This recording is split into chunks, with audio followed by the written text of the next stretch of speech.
This is TV Sunday, the power of truth.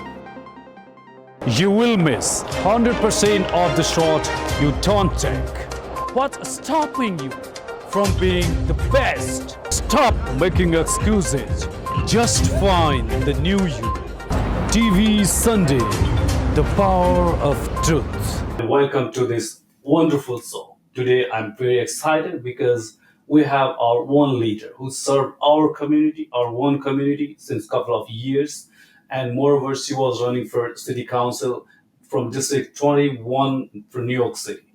She is a wonderful lady who has a lot of struggle, and moreover, she achieved something great in her life. And moreover, she is one of the immigrants who is probably an ideal person for all the people they want to have something great in this country, United States of America.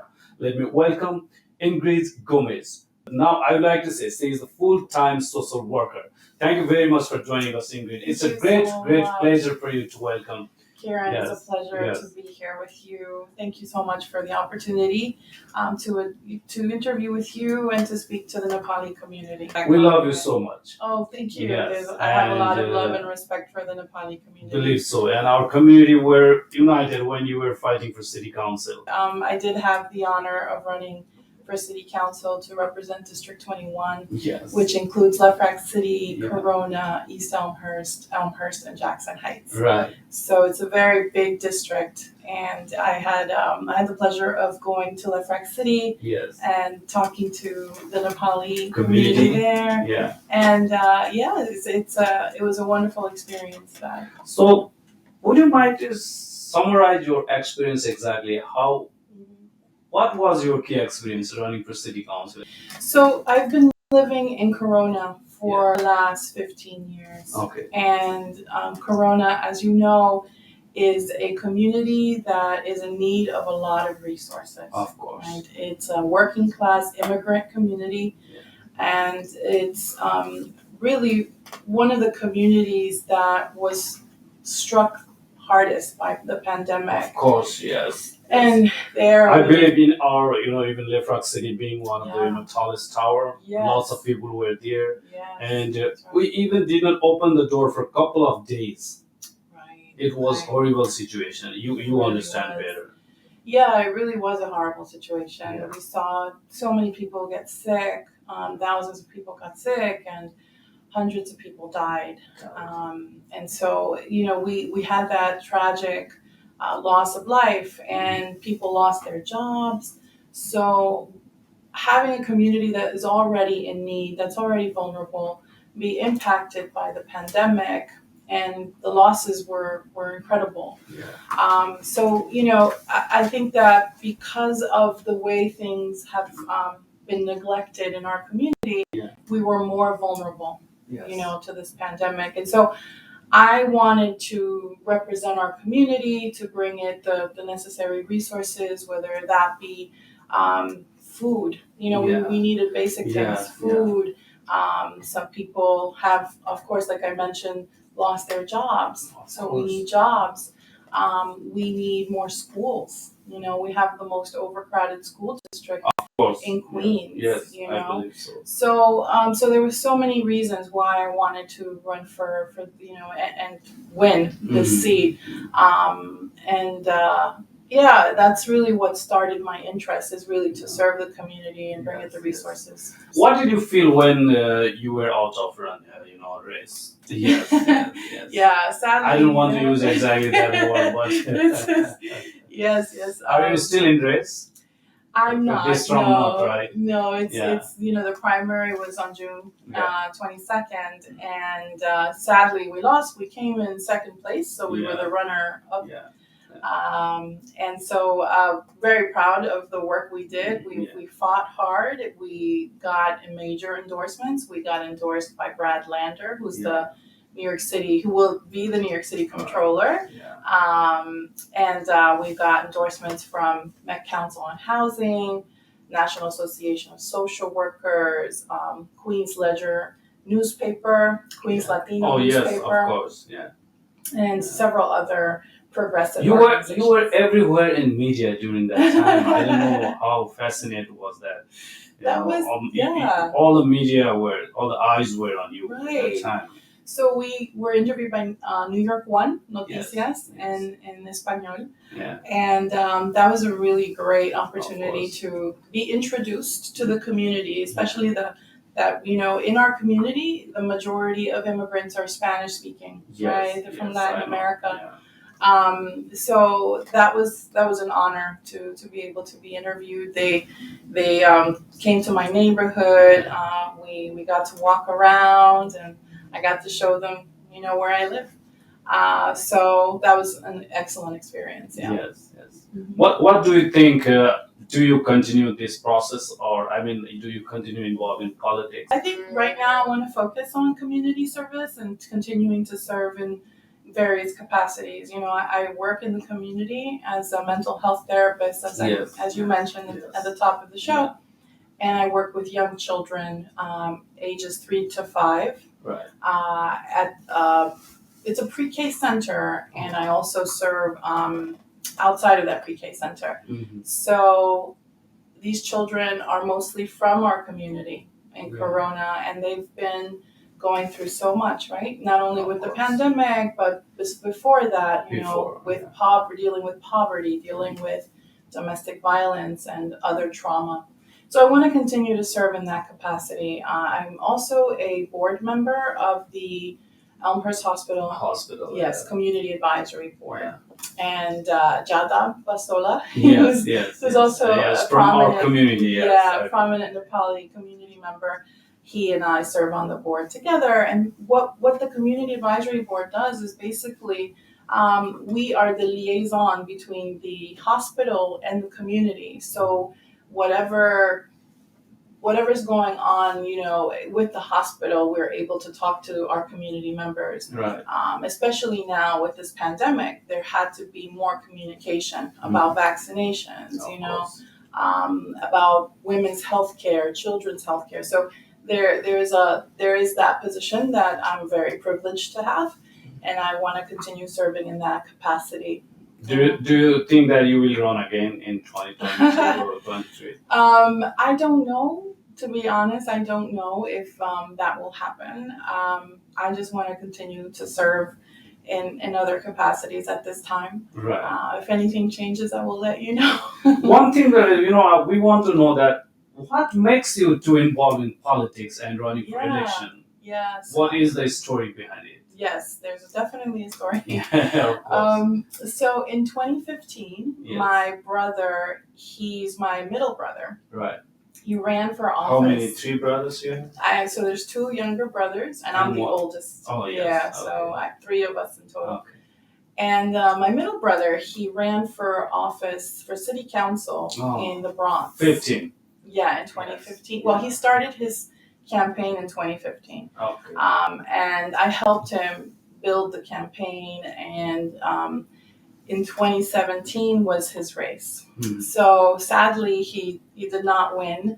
But that experience got me thinking, I should really be involved in my community here in Queens.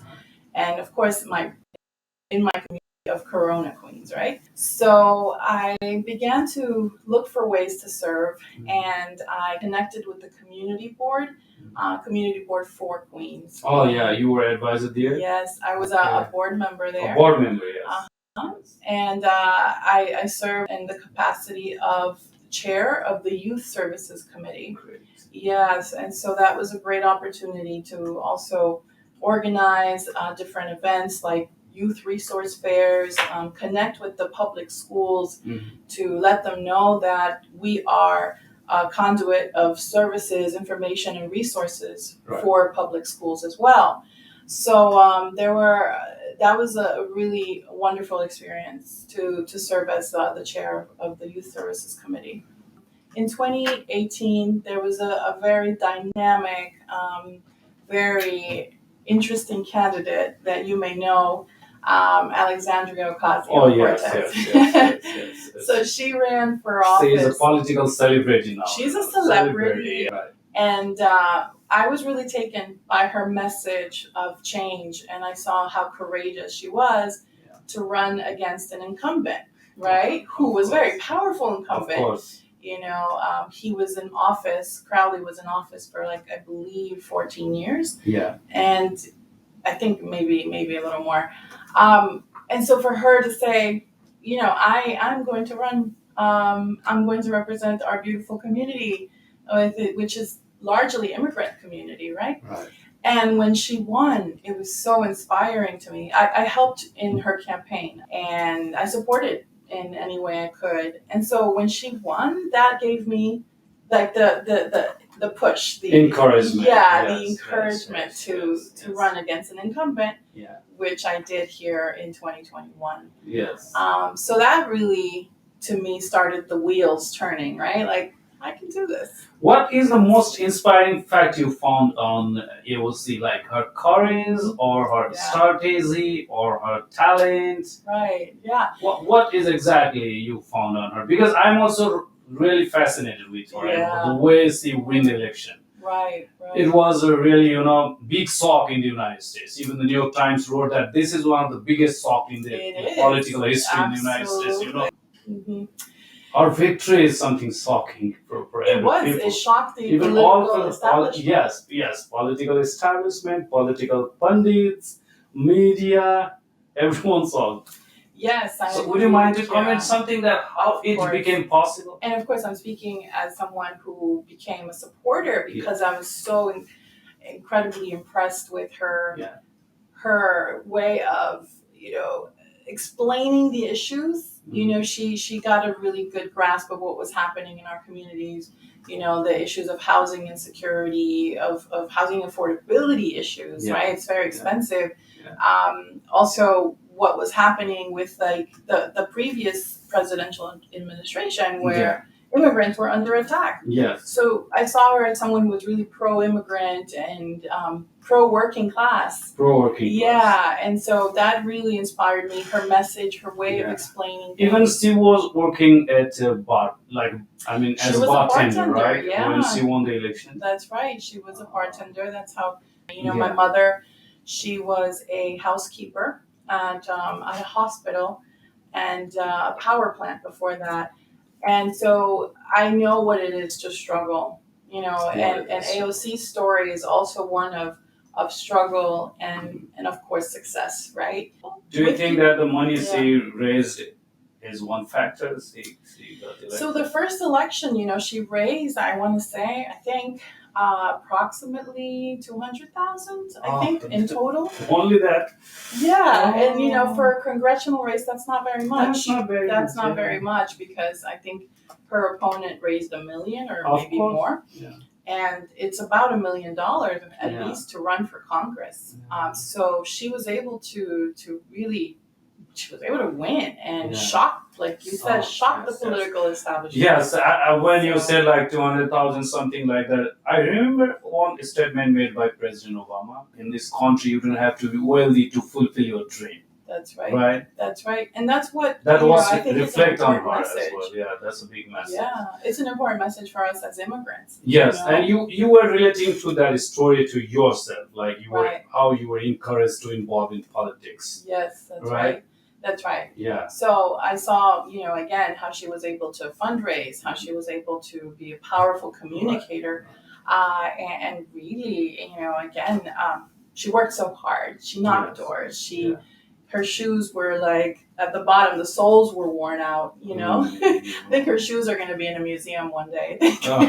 Maybe. So I saw that, and I wanted to also. It gave me the courage and encouraged me to run for office. In 2019, I that year I started to explore the idea seriously and build my team so that we could prepare for 2020. But I believe you had very tough opponents.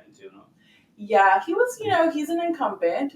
So incumbents usually have, the advantage of being known in the community. Yeah. They have that name recognition and they have a track record, So I don't think the opponent had a very good track record on many issues. But that's why I ran against him. Yeah, as you said that he had privilege.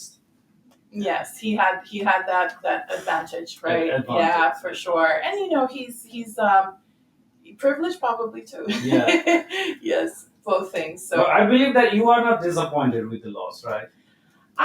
it's hard. It's hard to It's lose. harder I to- really, yeah. I really wanted to win. I really wanted to Of course, represent our everyone community. wants that, yeah. How did you So- console your heart at that? How did I console my heart? Talking to my team, my team really What helped was me. their response? They were also disappointed, Mhm. and we were able to support each other Mhm. and encourage each other. Encourage each other. yeah. Yeah.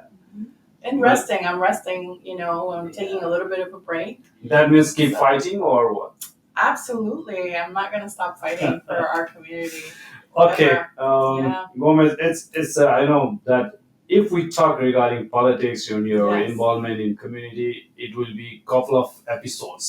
We have so long story Thank and you. you have so much of Thank things you. to tell Yeah. because you have experienced a lot and you have done a lot.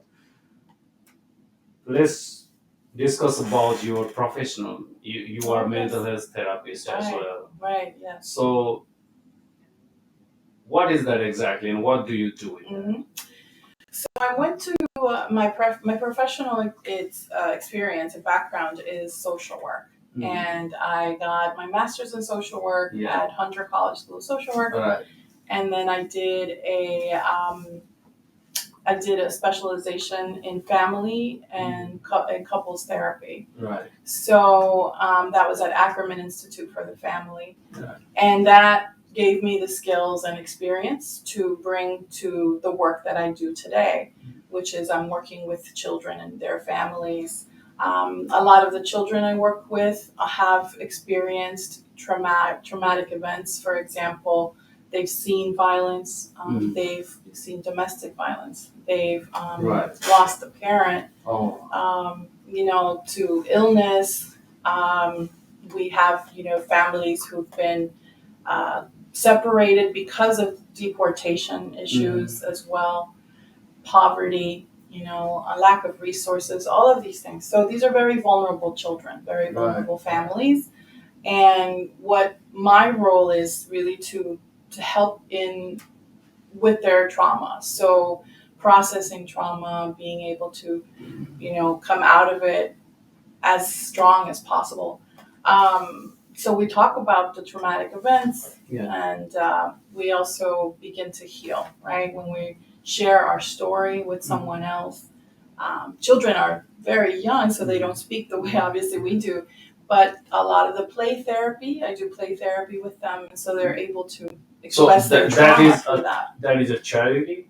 So it's a not-for-profit. Non-for-profit, and you have a organization. specific location for the people that you are talking? Right. Oh. So the organization that I work for is the Child Center of New York, Oh, great. and they have clinics all throughout the borough of Queens, and they have an early childhood education center, Right. and that is in Corona, and that's where I've been serving for the last 7 years.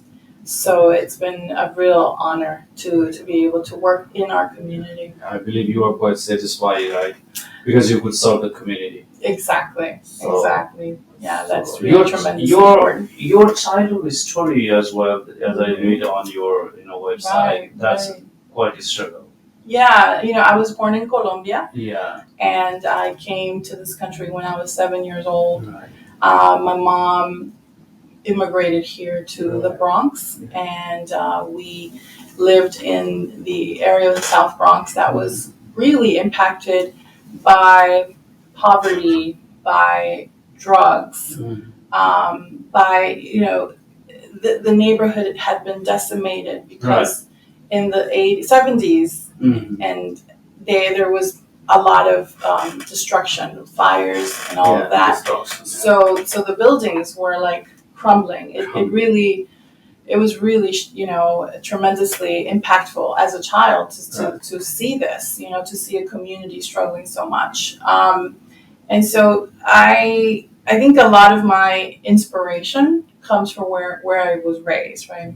Being raised in the Bronx, seeing the struggle of working class families, I wanted to serve them later. Of course, and if you want to highlight just one unforgettable story from your childhood? yeah. What would be that? Do you have Yeah, so yeah, there's a, I guess there's a few. I think, again, with a mom who was struggling economically, sometimes it was hard to make the rent. Sometimes it was hard to pay for the electricity bill, Right. so our lights got cut off, Yeah. We had to be on food lines. You had cable TV at your house? Well, later, I think much later. Yeah. But, I think having to be on food lines, having to be on food stamps, for some time, those things, were struggles. I remember one of a great soccer player from your country, Colombia, Mr. I think James Rodriguez. Oh, yes. He was yes. captain Yes. in 2014 World Cup, Right. and who made right. 5 goals. Yeah. And during his interview with one Spanish television, in 15 he told like that he had no cable TV at his house when he was young, and that suffered and inspired him to play football and to earn more and more money. And now he's a millionaire, one of the expensive soccer stars. And I had a privilege to meet him in Manchester, Real Madrid in 2015. Oh, that's wonderful. Yes, thank you. Very nice. So yes, you were talking about your childhood, and it was really struggling.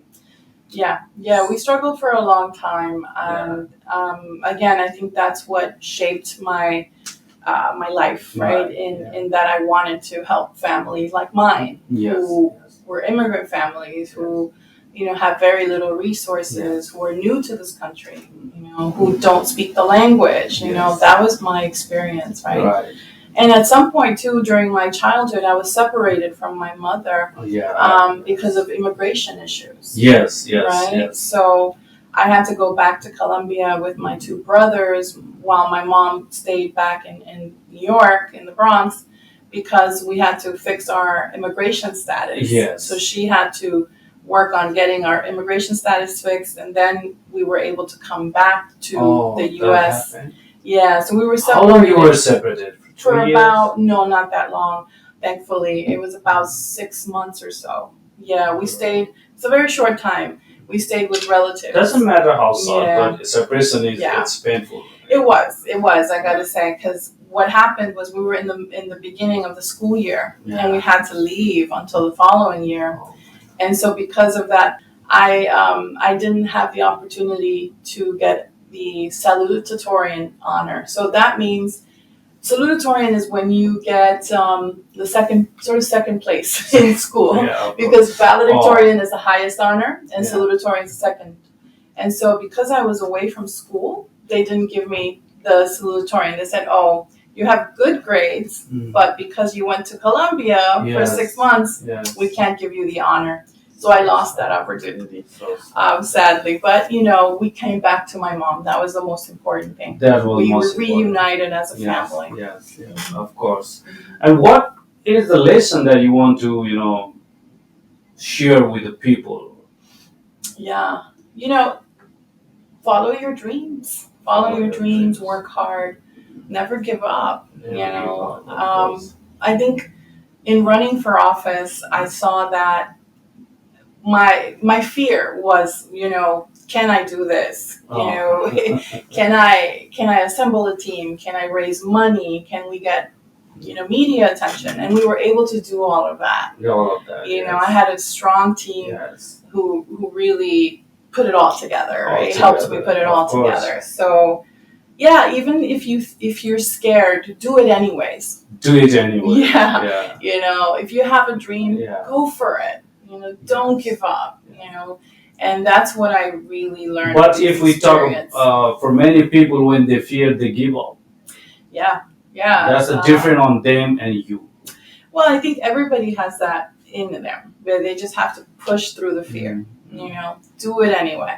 But I saw you in every corner of Refract City, Corona, that location when it was election time. And the famous corner. Yes, you are 57th and Junction. Yes, and that's your hub.